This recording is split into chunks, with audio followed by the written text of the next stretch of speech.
the monitoring team when I was, before I came here in Palawan.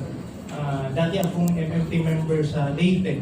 And sa mga, narinig ko sa mga kasamahan ko when I was still in Leyte na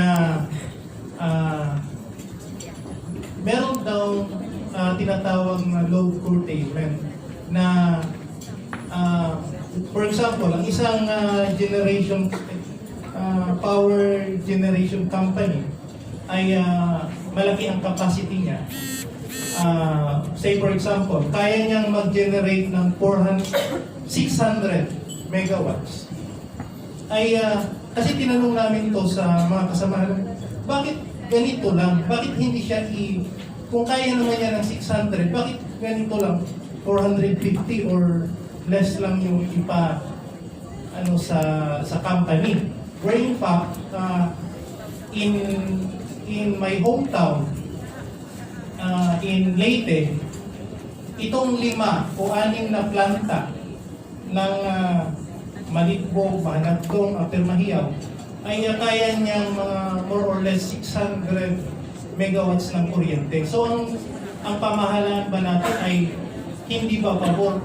Di ba dapat na mas pinapaboran natin yung renewable energy na mas malinis at mas environment, mas siya sa ating environment, mas safe siya sa ating environment. Ano ba ang pinapaboran ng government natin? Renewable energy ba o may ibang energy na mas pinapaboran ba ang ating gobyerno? Thank you.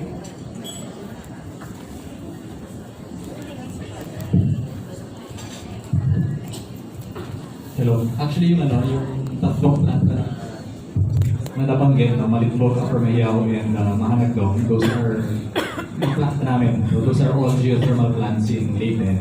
And just to address your first question, yung curtailment, nangyayari ho yan.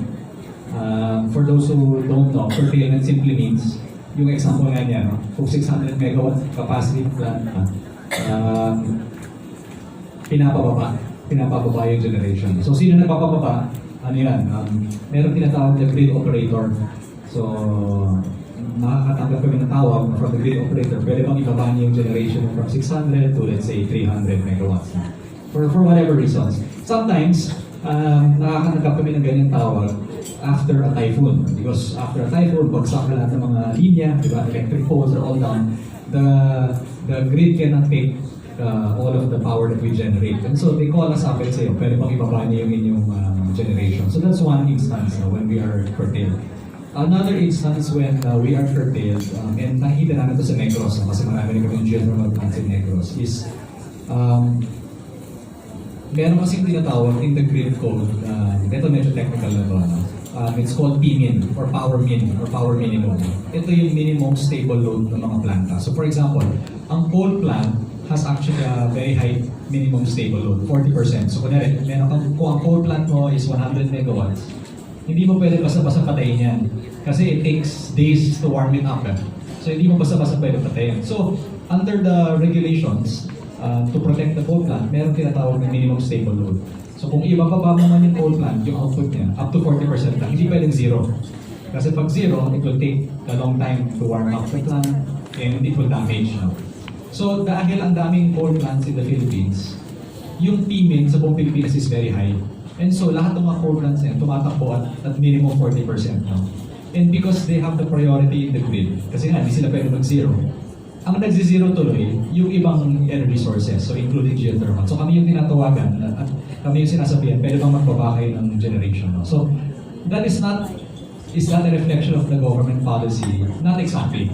I think that is just, ano lang yan in order to run a sustainable grid, you have to protect certain plants. Now, ganun na naging situation natin, simply because we have too many coal plants.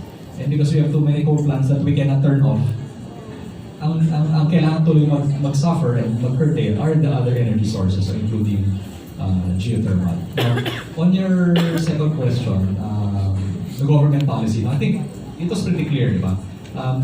And we were excited to hear the President in his last State of the Nation address where he mentioned one sentence on renewable energy. And for us in the renewable energy malaking bagay na isang sentence. Because if you look at the past three SONAs, in fact, not only did he not mention renewable energy, but there was a big push for coal. Again, because coal, in his view, or in the view of his advisors, yan ang kailangan ng Pilipinas to industrialize. Diba? Kaya ang sabi ni Rod, industrialization was a big priority. No? And so it was a challenge no? In the first 3 years of the current administration. But with this recent pronouncement in the last SONA, mukhang nagkakaroon ng konting liwanag. So, I don't know if you've read in the papers, no? Last month, the Secretary Cusi of the Department of Energy said that he will come up with a plan to support up to 2,000 megawatts worth of renewable energy. So, kami, we welcome that. No? But obviously, it's been a month and there's still no details to that plan. No? Although we're also working with the Department of Energy to try to craft that plan. Hanggang ngayon, wala pa rin plano. No, but at least the commitment is there. And we hope that working together with them, we can find a way to make that a reality. Hindi lang basta soundbite.